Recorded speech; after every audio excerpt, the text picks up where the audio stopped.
Yeah, okay. All right, let's go ahead and get started with our meeting of Templeton Community Services District Board of Directors. Today is Tuesday, August 18th, 2026. It's 6:30 p.m. Okay, roll call, please. Dr. Spardonish. Here. Logan. Here. Mortensen. Here. Peterson. Here. And Pyro. Here. All 5 board members are here. We have a quorum. Please stand for pledge. I pledge allegiance To the flag of the United States of America and to the republic for which it stands, one nation, under God, indivisible, with liberty and justice for. Great, please have a seat. Okay, order of business. Do any of the board members would like to change their order of business? Okay, let's go to our special reports. We have Sheriff's Department here. Amanda, please. Under Sandra Raza for the Sheriff's Office North Station.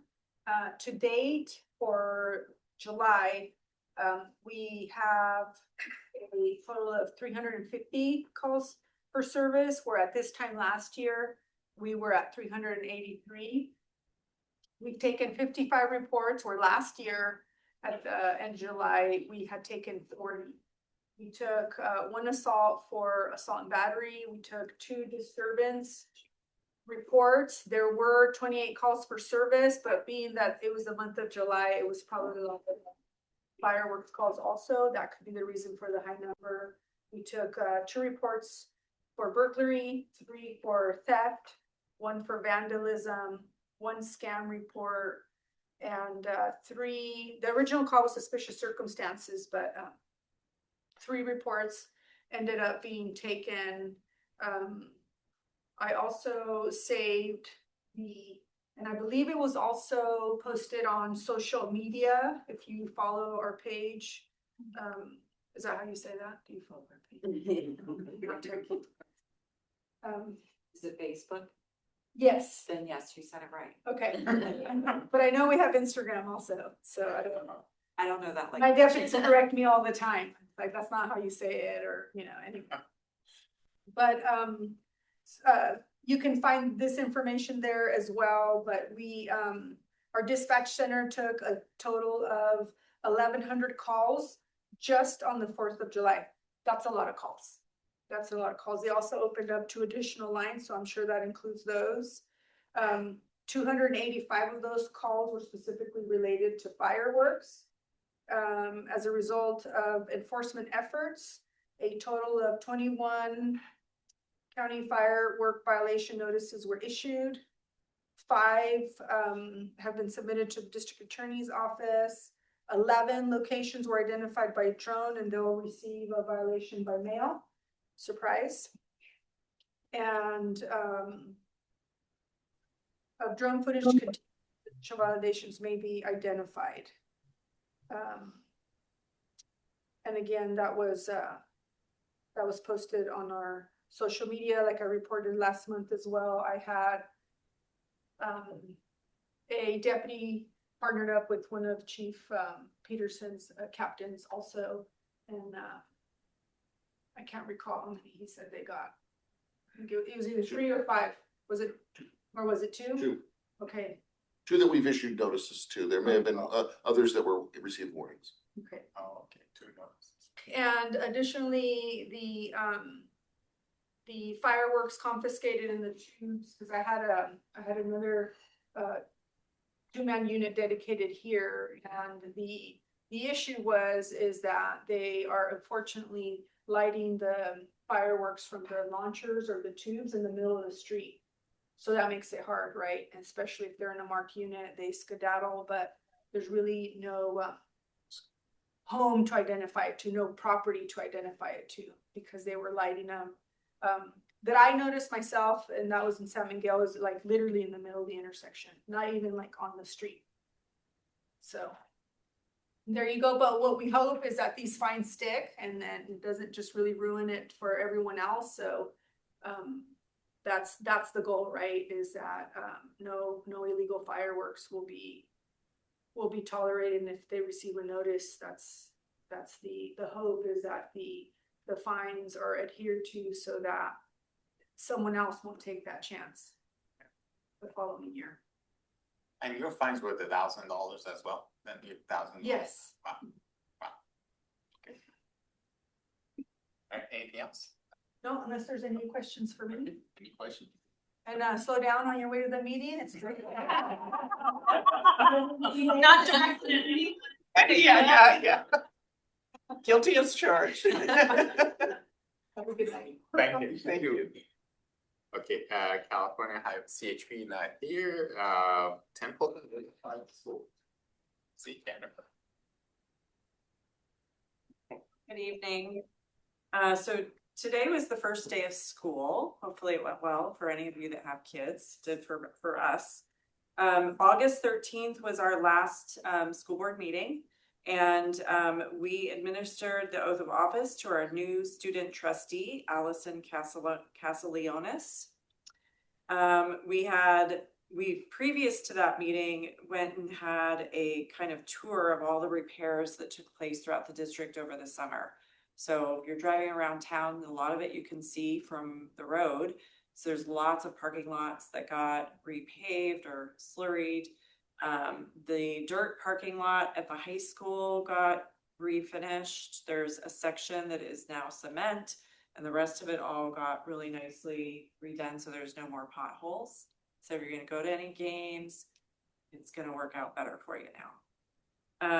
We had quite a bit of work done at the district office, just revamping, painting inside, new carpet. They put in some new counters and cabinets in the kitchen and the bathrooms, that kind of stuff. And let's see, I guess there was some sports equipment at the middle school that also got redone, and the ag farm at the high school had quite a bit of work done to it, the roofing and the air conditioning units, that kind of thing. That was a very, very short meeting on August 13th. I mean, we were out of there. I think we had you guys beat for some of your meetings, and it was a first for me, so it was really nice. The one item that was kind of the most talked about, I guess, is that we are considering looking at increasing developer fees again. So that has an impact on you guys. So that's for residential that is more than 500 square feet if they're doing an addition. So the state is recommending a 21-cent increase. We apparently we get this before us every 2 years. So the last one was done in 2024, and we had not done it for quite a long time. And so we did a big catch up at that point. It was like a whole $1.81 all at once, which was big. And they're suggesting another 21-cent increase now. So apparently the state requires you to have a company do an assessment of those developer fees before you can vote on it. So the board did agree to spend $5,000 to have that assessment done. It doesn't mean that the vote is going to go one way or the other. And that's it. Any questions? Thank you. Oh, is there a school board election coming up? When's the? Yes, in November. Okay. Yep. And how many seats are? 2 seats are available, mine and Janelle Armetz. And we have 3 people who filed. Myself, Janelle, and Forrest Pearson. Thank you. Thank you. You're welcome. Any other questions? No. Public, any questions? Back, our CSDA, we have a CSDA presentation, Rochelle, and she is on Zoom. Awesome. Hello. Hello, everyone. How's everyone doing? Great, thank you. Great. So I know we were going to bring up a presentation. Oh, and there it is. That's like magic. I love it. So good evening, board of directors and staff. I just want to congratulate you on your 50th anniversary as a district. I would have liked to have been there for the celebration last week because I like ice cream. And so I have a feeling that was very popular with the community. So my name's Rochelle Naroyan. I'm the Public Affairs Field Coordinator for the Coastal Network for CSDA. And I'm here today to just to present information about your membership, the benefits that you get from being members of CSDA, and information about advocacy as well that we're doing up in Sacramento. Next slide, please. So CSDA, we've been around for a while. There's some basic information about who we are. You probably know all of this. Our mission has remained the same for over 57 years. We're the voice of special districts to both Sacramento and Washington, D.C. for California special districts. We remind the public and our local, state, and federal representatives about the crucial services that special districts provide our community. Next slide, please. CSDA, most of our staff works in Sacramento and they live in the Sacramento area. That's how we're organized. But there are 6 of us, and this includes myself, that we have, we're field staff and we work in 6 distinct geographical networks. Looking at the map, we're the brown section. And within that network that I look after, it includes the counties of Santa Cruz, Monterey, San Benito, San Luis Obispo, Santa Barbara, and Ventura. So I'm busy going out and meeting all the special districts in that area. There's 181 special districts alone in our network. And I meet with all these districts to include them in CSDA's professional development and advocacy activities.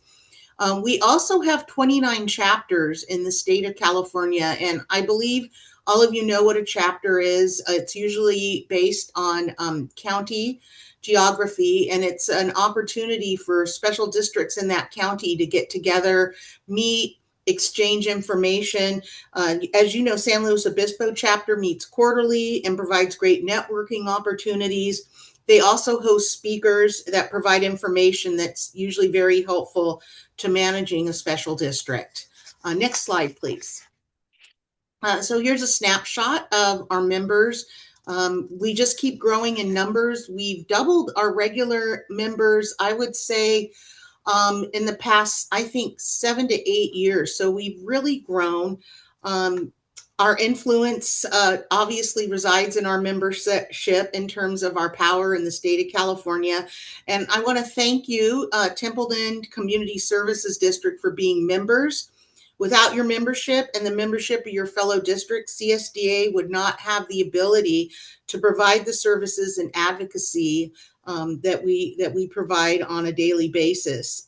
You're obviously part of a really large network too in the state of California.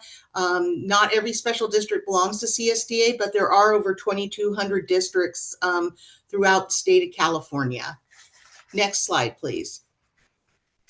So what's really important, and we want you to utilize this, your membership benefits. Your district has a vast array of services available. Your gateway to using these services is our website. And to access membership benefits, you do need to log in when you come to our website. All districts who belong to CSDA can obtain logins for all your staff and board members. If we have you in our district staff roster with your email, you can log in today. Next slide. A good place to start exploring CSDA's available services, and this is just touching, just the basics here. There's a lot more that I'm not going into during this presentation, but after you log on, under the Member Services tab on our homepage, you get to the knowledge base section, and we have white papers. All our publications dealing with all aspects of managing a special district are located in this area of the website. We have guides that about finance, new laws, the latest board member handbook, and so much more are located in the knowledge base section. Next slide, please. And one of the, I think, really important emails to learn, or one of your services, is the CSDA member helpline. So when you're requesting information, you need, for instance, you go to our website and you're trying to find a document, say about bylaws, because you want to redo your district bylaws. we have a lot of templates for things like that. So you don't have to reinvent the wheel. But what we don't want you to do is to get frustrated and spend 2 hours looking for a document. So this is when using the member helpline would really come in handy. So you can either get to it through our website, or you can just send an email to membership@csda.net. Or you can get a hold of me, and I could also link you to that information. Also, just as a reminder, your district can get legal advice for up to an hour annually if you need it. Once again, when you make inquiries at the member helpline, as well as use your hour of legal counsel, that needs to be in coordination with your general manager, just to make sure everyone's on the same page and the information they're seeking. Okay, next slide. We really do want to brag about your district, and we want to brag about all of our members. So please let me know if your district is having a groundbreaking, ribbon cutting, or some other accomplishment. We love stories where districts partner up with other districts or other local government to create great service for the community. If you have a legislator that comes and maybe tours your facilities, that would be all great things for us to mention in social media and other CSDA communications. Photos really are great and tell a story. So if you can get a photo, that makes our the posts a lot more interesting. Okay, next slide, please. Another benefit that we have are vendors who have expertise about the operations and needs of special districts. These are our top associates for CSDA, but we have many more business associates mentioned online under the buyer's guide and your membership benefits. Some vendors provide services at a significant discount for CSDA members. So it's really important that when you contact these folks, you do mention you're a CSDA member. And some of these folks will provide an hour of free consultation. Obviously, they'll provide free quotes for anything that you're looking for. Let's say, for instance, you want to find another credit card carrier who might have better service or better rates for you. Okay, next, please. So I'm not sure if you're aware of the Finance Corporation. It was established in the 80s, and what it allows are special districts to be able to put a proposal in front of the Finance Corporation, whether it's for a project or product. And what we don't ourselves actually have a big pot of money. But what we do is we go out and try to find the best financing and payback terms that we can find for you. And we tend to be able to find better terms than if a district were to go out on their own to find this type of financing. We also, I don't know if you can actually see the projects on the side there that we financed in the slide, but you can see it runs the gamut from, small amounts under 500,000 to multi-million-dollar projects. So no project too small or too big. And, obviously I understand getting grants is the best case scenario, but this option does exist for our members. Okay, next slide, please. We every year put out a new laws guide, and as you know, we have a very active state legislature, and we assist special districts in being compliant as new laws are passed in Sacramento. This information is also available on our website. Next slide, please. And this is actually a really good example of our advocacy. So the Brown Act was revamped. I like to call it Brown Act on steroids. And special districts were not included in the Brown Act revamp in SB 707, but the next to last day of bill deadlines, we were included. And there wasn't a differentiation between size. And so some of the requirements that were pretty costly were really going to hurt some of our smaller districts that didn't have the ability really to be able to comply. And so we went to work, and we were able to get most special districts, except 12 to 15 of our big districts, are exempt from the more costly and I would say more strict rules of SB 707. But we do have a portal. The main difference was that every member of the board needed to receive a copy of the Brown Act, and our website provides that ability to be able to provide board members with an electronic copy, which fulfills the requirement. Oh, next slide. So we also have a very robust professional development team and services that they provide. Every year we send special districts our professional development catalog, and our team offers on-demand webinars, live workshops, and in-person conferences for all your training needs, as well as professional development needs. And I'm sure, as all of you know, being board members, the state of California requires three trainings. It used to be 2: ethics, sexual harassment prevention, and finance and fiscal training, which is new, just came online this year from Senate Bill 827. We now have all 3 of these available online for on-demand training. So what I like to do when I have to do on training is do it from the comfort of my home with one of my cats in my lap. So you have the ability to do that, and we hope that that makes the whole process easier for our members. The catalog is also online too, if you'd like to look at the information. Next slide, please. So this is just an example of the conferences that we have available throughout the year. Obviously, we're getting closer to the next year and we'll have a new catalog, but in just a week, over 1,000 people will be gathering in the Palm Desert for CSDA's annual conference. One thing that you might be especially interested in, and I'm sure some of you have already attended our Leadership Academy, but the Special District Leadership Academy happens in San Luis Obispo in September this year. So we would love to have you, and that's September 13th through the 16th, right here in your backyard. Okay, next slide, please.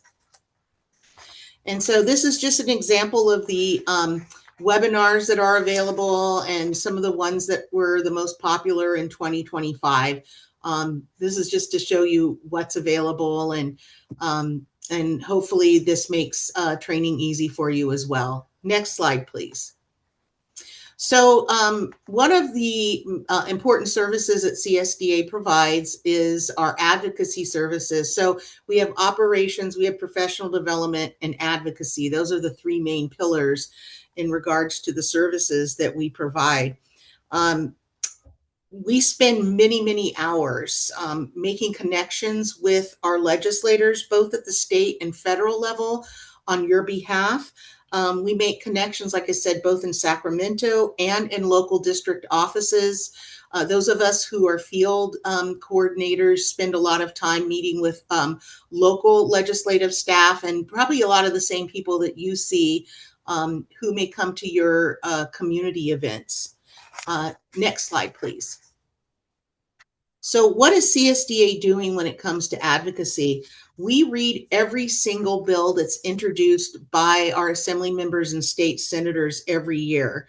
And that's not an easy lift. Last year, there were over 2,500 bills proposed from 120 legislators. This year, we were really happy. There were only around 1,700 bills that we needed to read. But we read every single bill to decide which bills positively, negatively, or maybe have no impact on special districts. When we're looking at the bills, we tend to look at the impacts on a macro level versus micro. So what does that mean? We look at bills that would impact all special districts, or maybe a big majority of them, while other associations will, that focus, let's say, just in one area, say water or fire services, tend to focus on bills that are much more specific. However, CSDA has strong partnerships with associations, and we do work together with them. Especially our Sacramento staffs all know each other really well when it comes to advocacy. Next slide, please. So the CSDA calls to action. This is where, you all come in and help us. So this year we tracked over 1,400 bills and took positions on 1,400 bills. I think that might have been a record for CSDA. However, there are usually around 2 to 5 bills that rise to the top as needing more attention and advocacy. And this is where we ask for your help. We will ask districts to sign letters or make a phone call to their legislator's office. While CSDA has great relations with our legislators, nothing can replace a legislator hearing directly either from board members or staff about the importance of a particular bill and the importance of a particular position. Never underestimate your influence when it comes to contacting your state, especially your state legislators.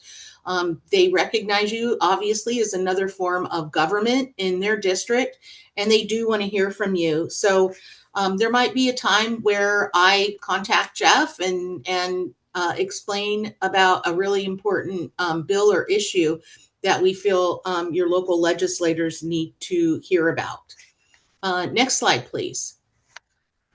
So we do, if you really, really want to get into the weeds and look at all of the bills that we're tracking, you can go to our bill tracking part of the website and you could see all those 1,400 bills, but you don't have to read all 1,400. But obviously you can go and see what we're tracking, what position we're taking. There are some bills where we are looking to add amendments to make the bill more favorable to special districts and just make a better bill. So I just want to stress, though, that when it comes to deciding what bills we track and take positions on, it comes directly from membership. We have a legislative committee comprised of members, and through them, that is how we take official positions on bills. As staff, we do bring bills to the legislative committee's attention, but never on our own as staff do we take a position on a bill. That comes directly from all of our members. We have a really good feedback loop with our members when it comes to legislation. So no, by the time that I'm maybe getting a hold of you to ask your district to sign a letter or to call a legislator, this bill has been vetted by CSDA staff as well as your peers who are members of CSDA. Also, if you're interested on serving on the legislative committee, we do have interest forms. That's something probably would be good to get a hold of me if you have an interest in that. We do have several advisory committees. It's our one committee where we get more people applying for it than we have positions, because it's pretty dynamic and really interesting. So next slide, please. So National Special Districts Association is a relatively new organization. The graphic shows 12 states. I believe we now have 13 states, excuse me, that now belong. By being a member of CSDA, you're automatically a member of NSDA. And what's great is they do have a portal with federal grant opportunities, and you do have access to this portal. If you need help logging on to NSDA's website, please let me know. There's a couple of, it's funny. I think it's exciting. Last year, we tried to pass a bill to have the federal government officially define special districts. What that means and what we discovered is when COVID happened, emergency funds could not go directly to special districts from the federal government because it was discovered there is not a formal recognition or definition of special districts at the federal level, which is really strange. There are over 40,000 special districts in the United States. And what happened I guess it wasn't something that was discovered until we had a national or an international emergency. And so we tried to pass a bill officially recognizing special districts as a form of local government, because until this definition is actually set, according to the federal government, special districts are not a form of local government. This concerns us too, because many special districts do get grant funds directly from the federal government, say from a specific federal department. And we want to make sure that nothing that continues and that there's no question then that should continue. So there is a current bill right now, HR 2766. It has great bipartisan support. Last year it sailed through the House with bipartisan support. It got to the Senate and there was concerns that this would mean it would be increasing the federal budget. And there were several people in the Freedom Caucus in the Senate that didn't want to see this bill come to the Senate floor, and they were able to keep it from coming to the Senate floor. But in the meantime, NSDA, along with our CSDA staff that has been out to DC, met with some of the senators that had concerns, and some have decided they will support this bill. The only issue is figuring out when it will come up on the House floor, and so it can move on to the Senate. So that's where we are with this. It did sail out of its first committee this year, I think almost unanimously, but it had good, strong bipartisan support. So we're keeping our fingers crossed and hopeful that this will get over the finish line. And I think that is the end of my presentation. I know that was quick, and we just did kind of a higher level look at the services that are available. But would any of you have questions for me? Thank you, Rochelle. Appreciate it. Any questions for her? No, I think you did a great job. Any questions from public on this item? Scott, any questions? No, I would just say that I'm here, I'm on obviously on the board, CSCA board, and my day job at Heritage Ranch. And Jeff can get a hold of me if any of you need anything locally that I could help with. Please reach out to me or directly or through Jeff if you need something else other than what Rochelle can help you with. So I'm happy to do that. Well, thank you, Scott. All right. Well, thank you. Appreciate it. Thanks for doing this for us. Sure. And I think that you're not going to get rid of me yet. I think I have one more thing to do. Is that okay if I just go ahead and do that? Yes. Okay, great. Well, aside from my presentation, I'm also here today to present the District Transparency Certificate of Excellence to the Templeton Community Services District. Your district has completed the steps needed to renew your certificate. The certificate is part of the Special District Leadership Foundation's programs that highlight and focus on the implementation of best practices for special districts. The District Transparency Certificate was created in 2013 to promote transparency in the operations and governance of special districts for the public and to provide special districts with an opportunity to show their dedication and commitment to transparency and open government. So why is transparency important? There are many reasons, but I think here's some of the top ones. Special districts, regardless of type or size, are public agencies that use public money and provide public services. Transparency means a district is open, accessible, and engages a community, and also provides easy access to district information through mediums like a website, and provides for an opportunity for constituents to better understand the district. So what did you have to do to earn this certificate?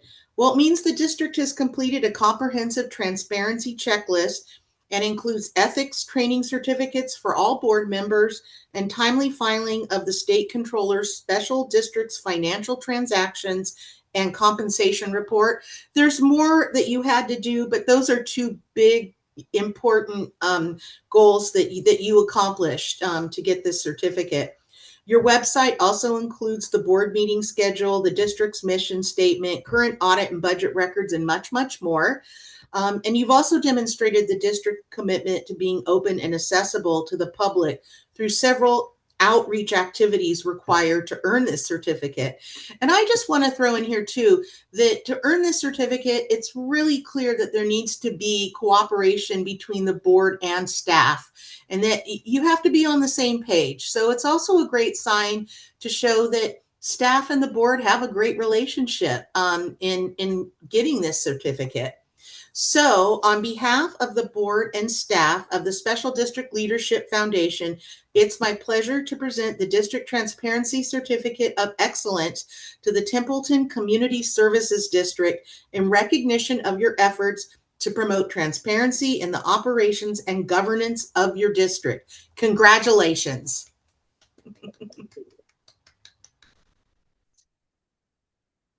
So Natalie Glock, kind of appointed herself, our district transparency certificate compliance officer. Probably in 2013, and we've maintained this ever since, and she assembled the checklist a couple months ago and sent it in, so Well, thank you. that's Natalie. All right, thank you very much. And I'm sorry I'm not there personally to take a picture of all of you with the certificate, but I would love to get that, and I would love to announce that in social media to let your fellow special districts know you accomplished this. So thank you very much for having me today. I appreciate it. Yeah. You can have her picture on Zoom and include her that. Okay. Natalie, you wanna come on up? Yeah, Natalie. Oh, nice. Can I watch? Sure. Yeah.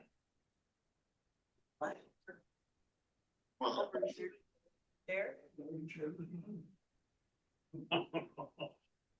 Beautiful. All right, Natalie. Yeah. Nice.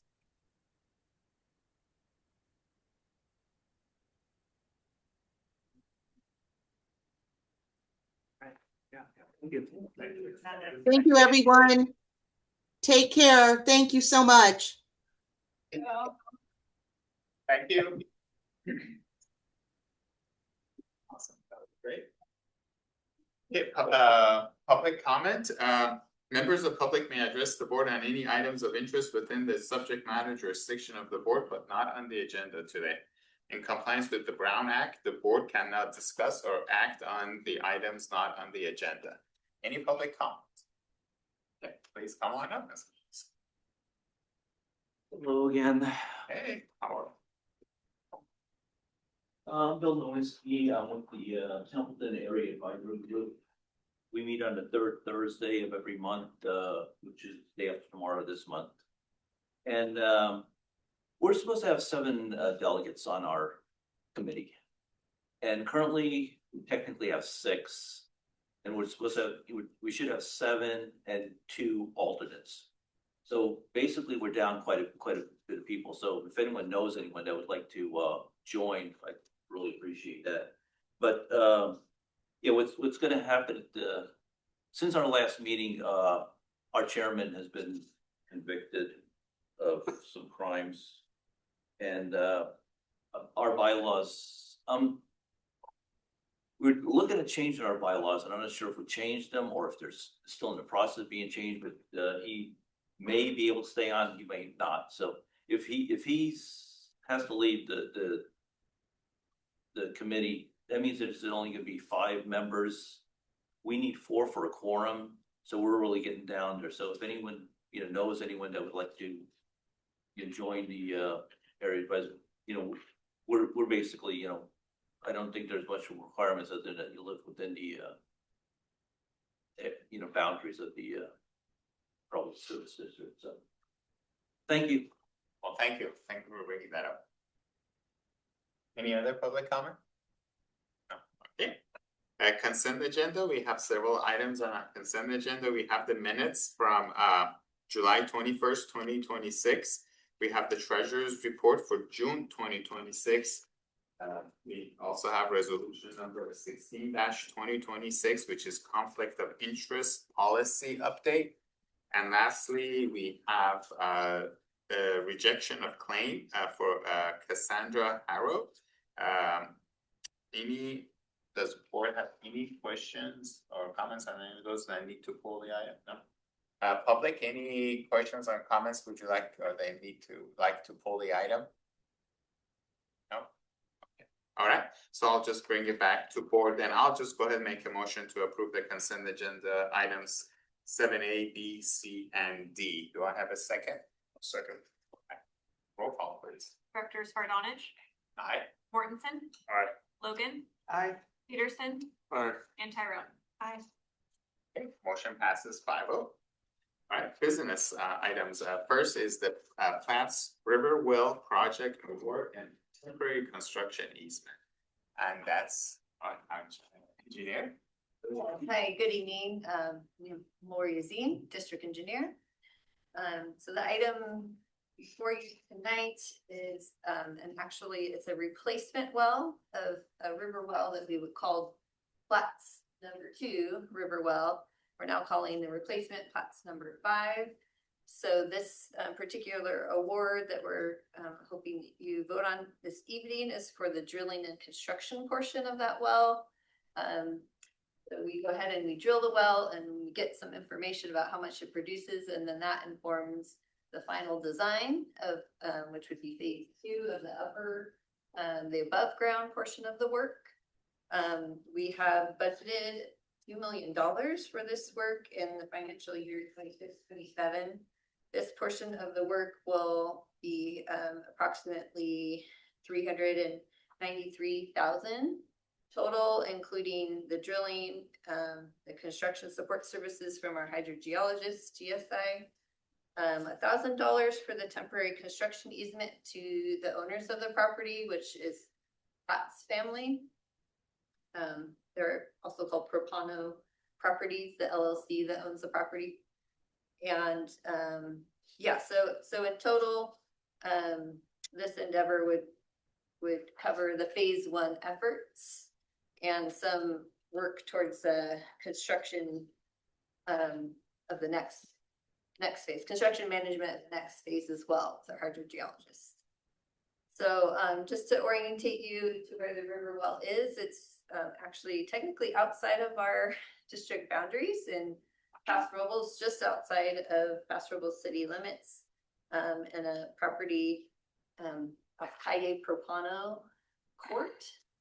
Delta Propane is there. That's the folks that own the portion of the property we cross to get to the well site and the well site itself. And so we've been working with them since 1980, having various wells. This is obviously well #5, so they're a good partner with the district. And they've been, another item that came to you guys previously was a permanent easement for the deep well that we have. Platts 4 deep well, and this well that we had, with our hydrogeologist, we had decided where it was going to go, and so we designed that permanent easement to include this well. And the plan is that that deep well and the river well would end up being able to be blended at some point to help with water quality issues for the deep well. And so we would basically blend that water, the river water, the more shallow water with that deep water, and it would mitigate any water quality issues in that area. So it got exciting when we went out to bid, and we had 2 bidders, and the week after we received the bid results, we had a bid protest, which we then turned to our legal counsel, EKS, to help us with that, and we have made the recommendation to reject the bid protest. They were looking to question one of the subconsultants or the subcontractors of the lowest bidder, which we ended up through case law realizing that they could actually resolve that issue prior to signing contract, which they actually have resolved. And so we are recommending to basically reject that bid protest and accept that the lowest bid that we do have in that package, which is Arsenal well drilling. So all those details are in the packet. I don't know if you guys have any other questions. We're also, as a first order of business, looking to just have a vote to determine that the project is CEQA categorically exempt. So it's basically a replacement well. So the damage has been done in a sense. So looking to do anything new in terms of environmental impact, and so we're able to file that exemption. And then there's also the easement that you would see in your packet that basically looks very similar to one we've seen before that we used when we did the plots for work. So it might look repetitive, but the same site, doing well work on the site, on that site and compensating those folks for that, so. Are there any questions? Thank you for the report. Any questions for us? So I just want to confirm, because in our packets is the Secretary of State's certificate status for the subcontractor in question. So the date of this registration date is 8/5. So we're ready to execute the contract. There's nothing that is preventing or delaying the execution. Right. Everything is now in order. Yes. Okay. I just wanted to confirm that. Okay, thank you. And I also just want to comment that the communication that went between the district and both of the contractors, I thought was also extremely professional. And I think you handled a very delicate situation in an appropriate way. So just want to recognize that as well.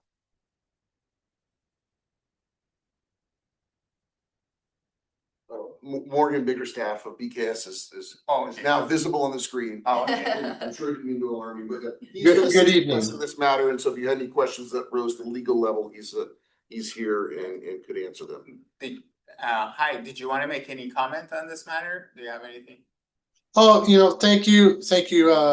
No, I don't have anything, but I'm happy to answer any detailed questions you might have. But other than that, please proceed.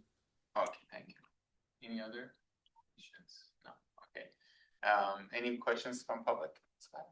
Okay, I'll bring it back. Any comments?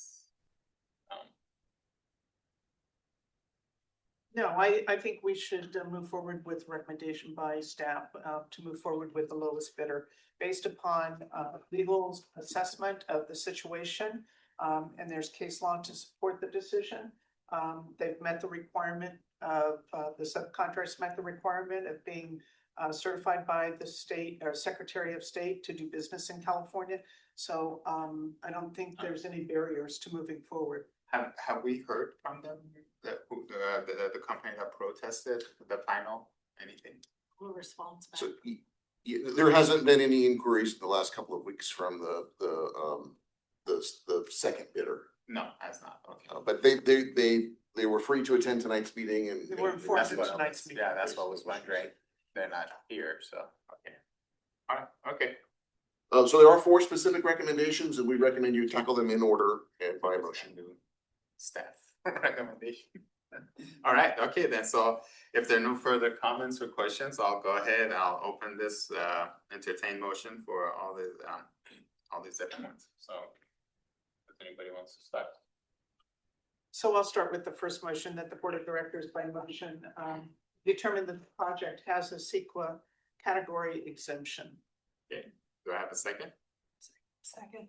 Alright, roll call please. Directors Logan, Aye. Tyrone, Aye. Mortensen, Alright. Peterson, Yes. and Fredonish. Aye. Okay, and the second one, do I have a motion? I mean, motion on that one? For the second one, anybody? I'll enter a motion that the board adopt resolution number 17-2026 to approve the grant of a temporary construction easement from the property owner for Pono Properties LLC at the cost of $1,000. Okay, I'll second the motion. okay, go ahead. Directors Tyrone, Aye. Logan, Aye. Mortensen, Aye. Peterson, Yes. and Fredonish. Aye. I'll go ahead and make the motion that the board consider rejecting a bid protest lodged by Living Water Industries LLC for Platts Riverwell project contract. Do I have a second? Yes. Okay, go ahead, please. Directors Fredonish, Aye. Mortensen, Aye.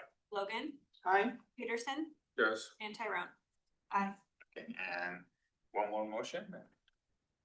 I'll enter a motion that the board consider waiving minor irregularities in the bid and awarding a $307,734 contract to Arsenal Well Drilling for the Platts River Well project and approving $83,943 for construction support services from GSI Water Solutions.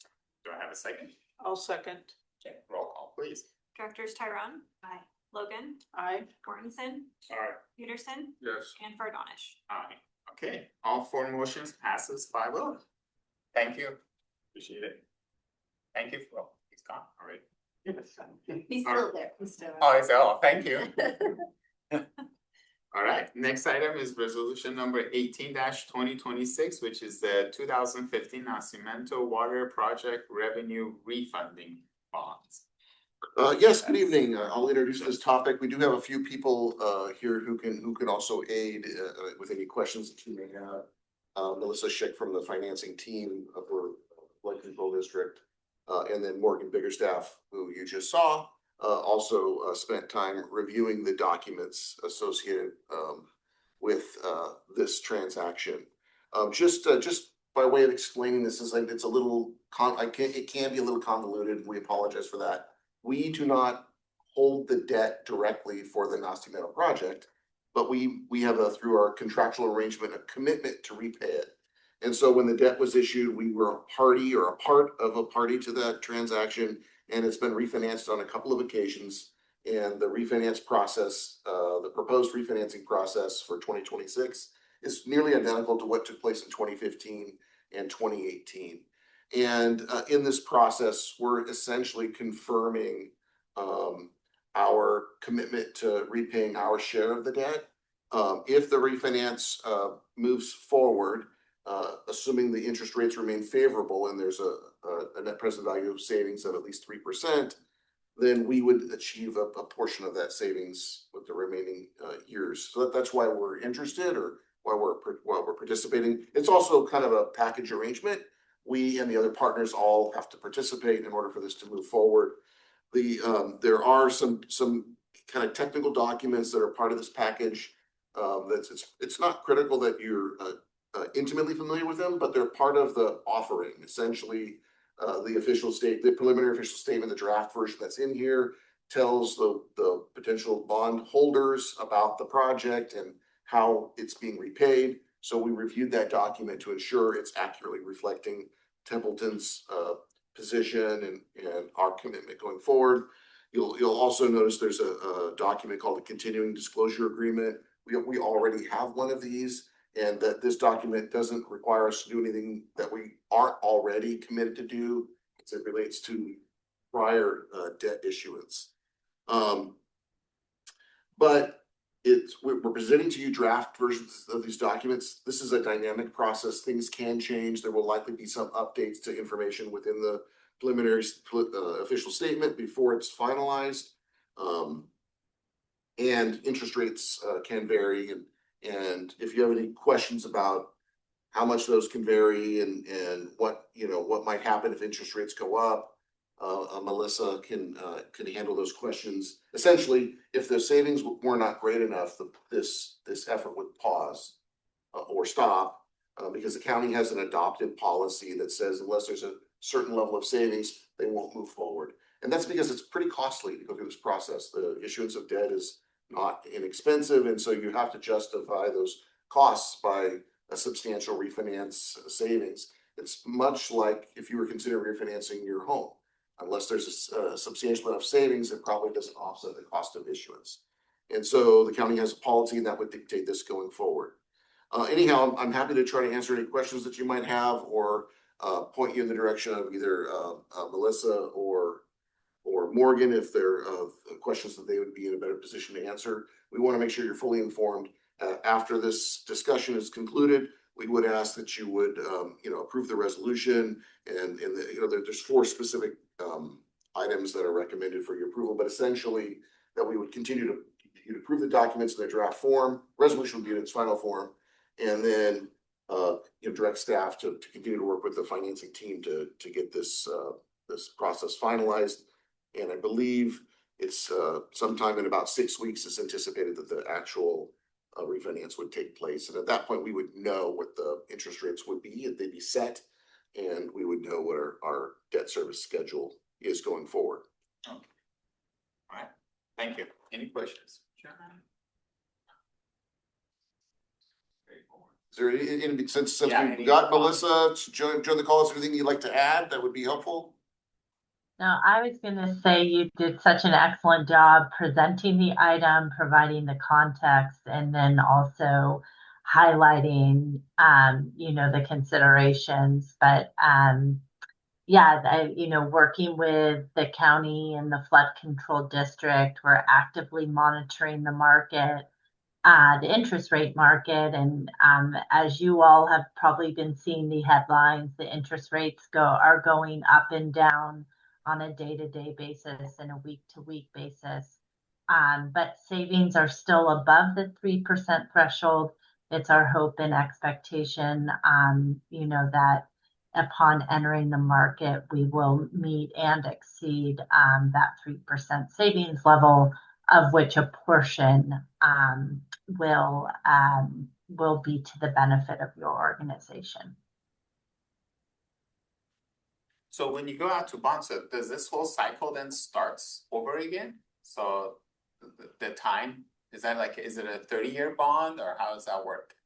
Yeah, no, we're not extending your debt. And so, it simply is just reducing your existing interest rate, or the existing interest rate on the bonds. So the amortization and the repayment structure will be exactly the same. The final maturity is exactly the same. It's just that today's interest rates are lower than what they were in 2015. And therefore the annual debt payment that the district pays a portion of will be lower, and then that generates savings for your agency. But yeah, no, it's really just the refunding transaction is just as Jeff said, it's like refinancing a mortgage, and it's simply lowering the interest rate. Questions, public, any questions? So these are basically municipal bonds that we're talking about? Yes, they are. Okay, and what were the funds originally used for? So we're actually refinancing, or this project would refinance bonds that are already refinanced once. But originally they were used to build the Nacimiento pipeline that we're a partner on. So that's the pipeline that connects from Lake Nacimiento, the intake just on the other side of the dam, the lake side of the dam, and brings water, past Paso Robles, Templeton, Atascadero, Santa Margarita, all the way down to San Luis Obispo. So that project's more than 20 years and it's been around for more than 20 years. Went live, I believe, in 2010. So debt was originally issued way back then. It's been refinanced on a couple of occasions, or portions of it on a couple of occasions. And but there's still, I think, 13 years left on the 13 or 14 years left on the portion that is under consideration now. And that's the 250,000. Yes, it's a portion of what we pay to the flood control district. And again, just our role is the same as the other participating agencies, but we're a very small participant. We're about 2.5% of the obligation. We take about 2.5% of the water, and we pay about 2.5% of the debt service and the other costs. Any other questions? All right, I'll bring it back to the board. So after our we have a discussion, do you want these actions all separate motions or all in one? It can be done. It can be done as part of one motion. Okay, all right. Okay, any further comments? If not, then I'll entertain comments. So I'll make a motion Okay. that the board of directors approve recommendation 1, resolution number 18-2026, authorizing the refunding of the San Luis Obispo County Financing Authority Nacimiento Water Project Revenue Refunding Bond 2015 Series A. Recommendation number 2, approve certain disclosures regarding the Templeton Community Service District, describing certain demographic, financial, statistical, and other information about the Templeton Community Service District to be included in Appendix A. I'm not going to read the rest of it because I think it's pretty well understood. Recommendation number 3, approve and execute the delivery of the continuing disclosure agreement and 4th, authorize the taking of all necessary action in connection with such issuance of the 2026 revenue refunding bonds. A second. All right, good. All right, we have it first and second. Directors Logan, Aye. Peterson, Yes. Mortensen, Aye.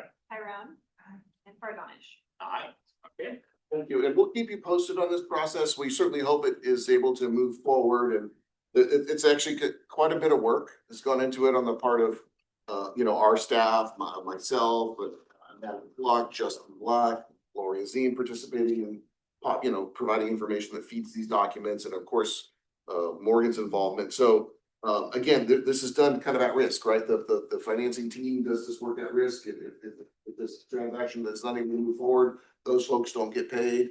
And if this transaction is unable to move forward, we will have some sunk costs. So we don't want to see this happen too often. It needs to make sense, it needs to be worthwhile, because it is a time consuming effort to bring this to you. But I'll keep you posted on what finally happens, what the interest rates are what the debt service schedule is once the refinance takes place. So we assume it can still move forward. And if there's any delays or any other changes to the transaction, I'll let you know as well. In about 6 weeks, you said? Yeah, I believe the target is end of September, unless I can correct. Yeah, the expectation is that we would price the week of September 7th. And in pricing the bonds, that's the day in which you lock in the interest rates and lock in the savings. Then probably 2 to 2.5 weeks later, we'll close on the transaction. But really, it's the pricing week that will have a final confirmation of the savings. And certainly, we will be in communication with all the participants with regard to the final savings amount. All right, thank you. Yes, motion passes now. All right, general manager's report. Yeah, a handful of items that I wanted to call to your attention. We were hoping to be able to bring to you tonight a recommendation to appoint additional members to the Measure A Oversight Committee. That is a committee that we're required to have as a part of Measure A, that it's included in the ordinance that was approved by the voters to have an oversight committee. We had the committee, the bylaws allow for a flexible membership, but a minimum membership of 3. We had 3 persons on this committee last fall when the committee did their work, but then we lost a couple, and right now we have just 1 member. So we're kind of desperate for additional members for Measure A Oversight Committee, and I was really coming here to tell you that we really need your assistance in getting some additional applicants. But we issued a new press release and we were more direct about our desperation, and that has generated 3 applicants. So we expect to bring that. I'm sure we'll bring that forward in September. I'd like 1 more, to be honest with you. That would make a committee of 5. It's easier to have that would leave a quorum of 3. And if we lost a member over time, I'd feel more confident about us being able to complete the work. It's not a very big commitment. Bill Nowinski's on. He's the sole member of the committee today. It's going to be pretty hard for him to achieve a quorum. So, but I'd like to get 1 more applicant. If you know somebody who's willing to do this, the lift is not that tough. We'll walk them through it. But we're not in this position where we can get 3 additional applicants. So expect to have that at your next board meeting. As you are probably aware, the nomination period for the November 2026 board election or general election has closed. We have 3 candidates for 2 seats. Eric Mortensen, Wayne Peterson, and William Nowinski are all candidates for those 2 seats. Thank you for running, you guys. Appreciate it. Good luck. All of you were there last Wednesday when we did our sort of celebration with the public for recognizing the district's 50th anniversary. And I just thank you very much for attending. We were. Justin and I, we gave out the most ice cream.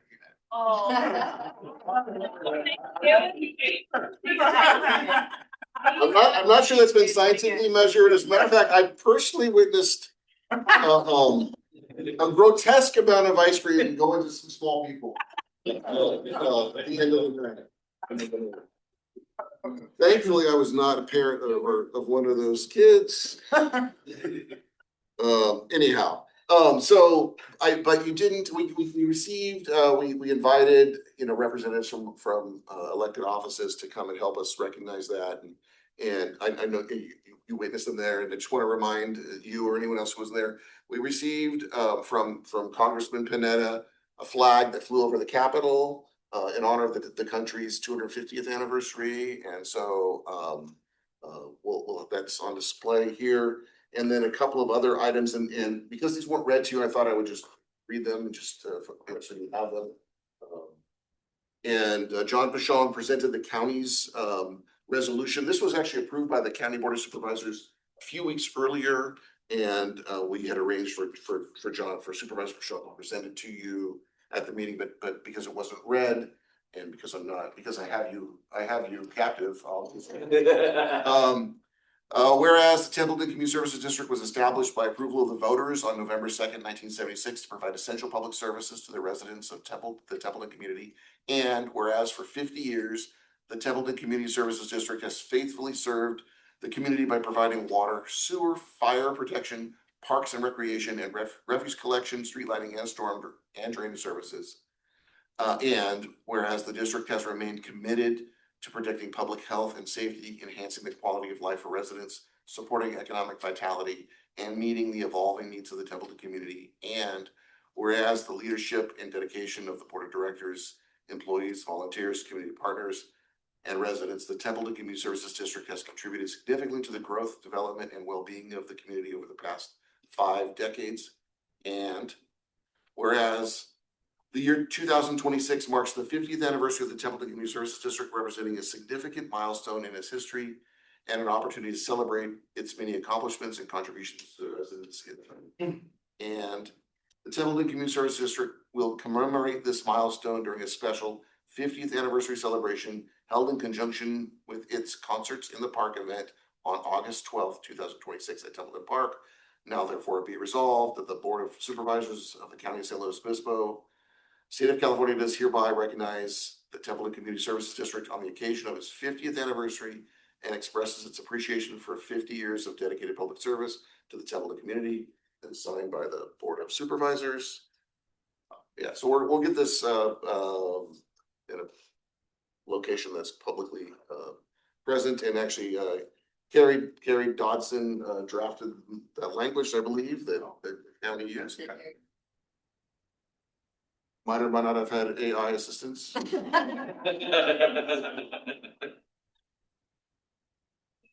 have to tell. And then we did also receive a certificate of recognition from the California State Assembly. This was presented by Dawn Addis' office, and it's shorter. Won't have to listen for as long.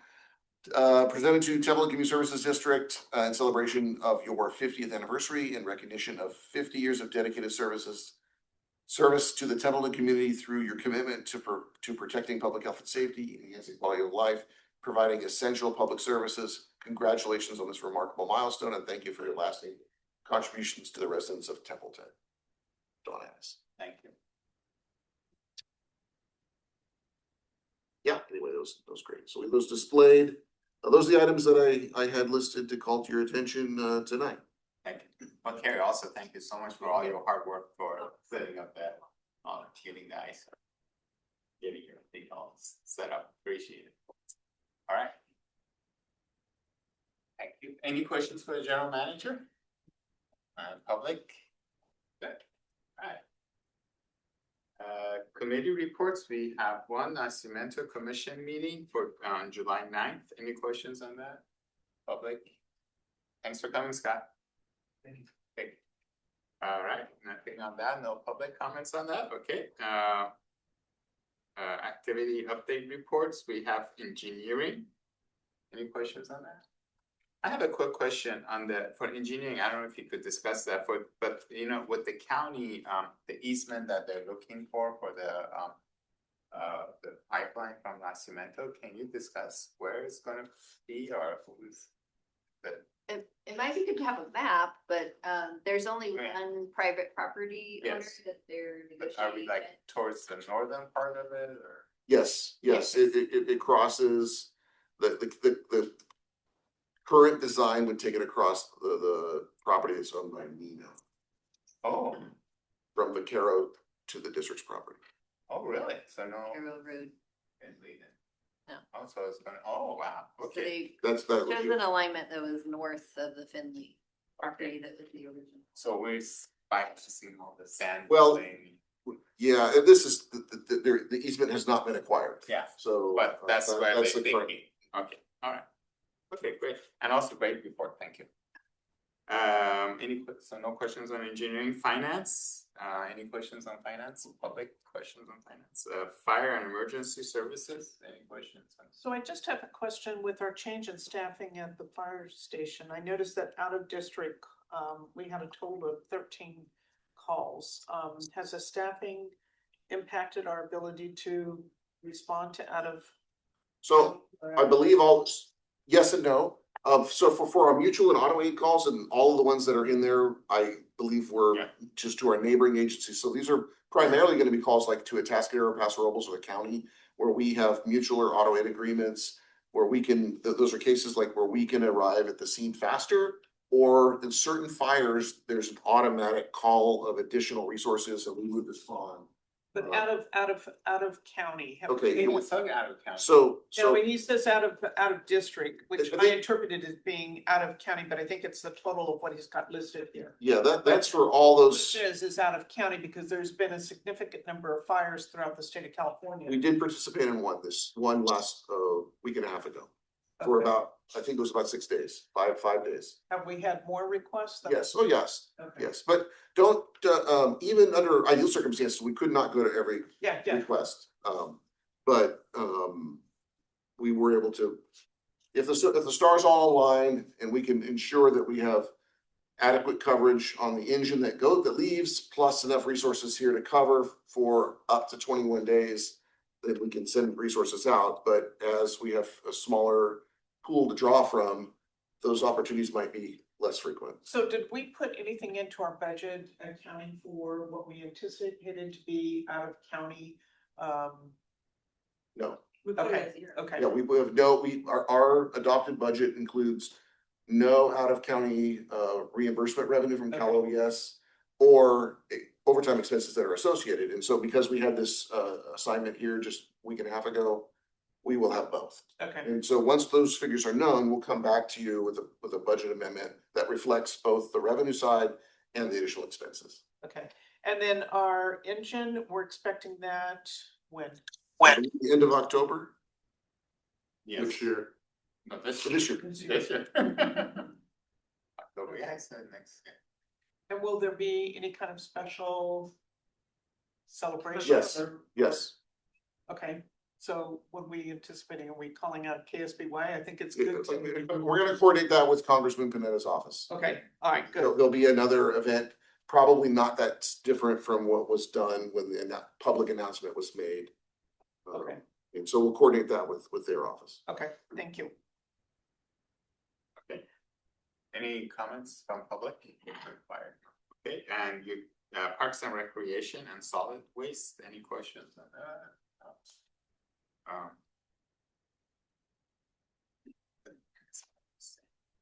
And then utilities.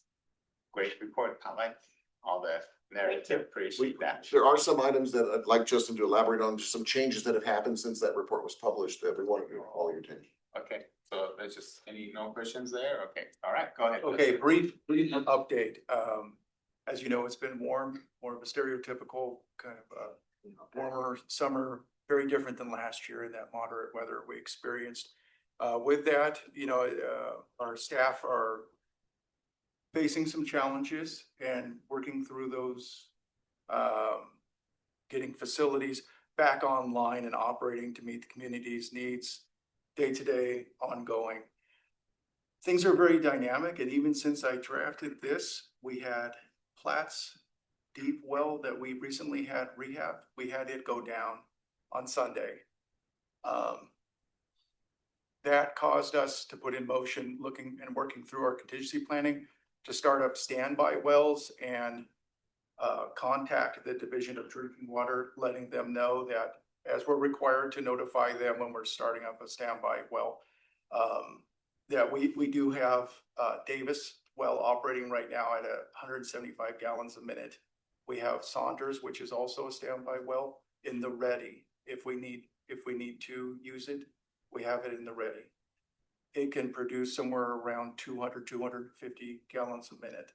And so, good news is this evening we were updated. The contracted service rain for rent immediately ran out here from the Central Valley yesterday, pulled everything at Platte Steep, column pipe, motor and pump, and found that it was an electrical issue again down well. They repaired, made that necessary repair and replaced the motor. And so it was, I was updated at 4:30 this evening that it's back up, it's functional. It will be online to the system at 5 o'clock tomorrow morning is what the plan is right now. So that kind of gets us back up to where we were when we were drafting this. Although I want to make sure, just kind of underline the standby well Davis that we have operating, that was not online when this report was drafted. And so we'll probably keep that running through the day tomorrow as Platts is coming online, and just making sure that the tanks are satisfied and our wells have the ability to rest for some period of time. We've been pushing hard on 14E well, and that had gone down, had failed on us in the fall. We have a contracted service to do the equipment replacement. And so right now they have it scheduled to replace that equipment on Monday, this next Monday. And by the week's end, we should have 14E back up and operating, supplying water to the community. I want to update you about Smith, and that's our largest well. It can produce 700 gallons a minute. It's a shallow well. And so we requested a PO a little later this afternoon. We made a PO request to have our contracted services go out to Smith, scheduled for this Thursday and Friday, to remove fill. We removed all the equipment, so that's column pipe, motor, and pump. Column pipe had a small hole about the size of a quarter inside of it. The pump is set at only about 48 feet deep. 65 foot is the total depth of the well. And so there's about 15 feet of sediment in the bottom of that casing. We need to remove that so that we can clearly video the casing, get a good idea of what's going on with that well, our largest in the district. So Thursday, Friday, we have it scheduled with contracted services to remove that fill. Following that removal, we will video it and get a really good snapshot, good idea of what's going on with the well. We'll work with our hydrologist consultants, GSI as well on that, and then formulate a plan moving forward. So as mentioned, I would anticipate a future budget amendment request for work at Smith, but we're working away on multiple fronts here to make sure that we have ample supply to our community members, and we're meeting those needs right now. So I just want to make the reason we want to mention Davis well, the reason that well is not a primary well we use is we get some undesirable water odors and taste characteristics out of it, some hydrogen sulfide levels that are higher than we're accustomed to. And so when that well went online a couple days ago, I'm not aware of any complaints that the office has received, but you could hear about that. We don't think that well will need to run more than a few more days if things work out the way they are. And that we have a lot of blending that's taking place because we have wells that are feeding the system on the same sort of main line, and so nobody's receiving that water in its totality or sort of undiluted. But you could end up hearing about some less desirable sort of odor taste considerations. And again, that's why that well isn't regularly utilized. Raising pores, huh?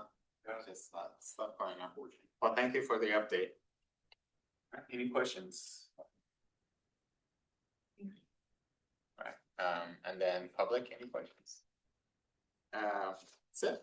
Alright, director's report and or comments. Any director's report comments? Oh, I have, Oh, let's see, sorry. I would like to give my gratitude and thank you to the fire department. I had occasion to have to call 911 on Sunday, August 2nd. I think part of our staff was up north, and they showed up, did a great job. My wife was taken to the hospital and she's doing fine. But anyway, they didn't even wake Debbie up. Anyway, so I would just like to, they did a great job, and thank them. I'll pass that along. Thank you. Sharing that. And Cameron was, I think, in charge that when he came. So Well, they didn't use their sirens. I should have told him to do it just that way. Good morning, yeah, I mean.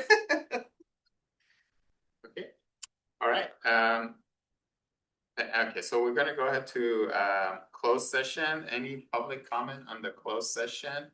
It's a conference with legal counsel regarding consideration of initiation of litigation. Any questions or comments on that from public?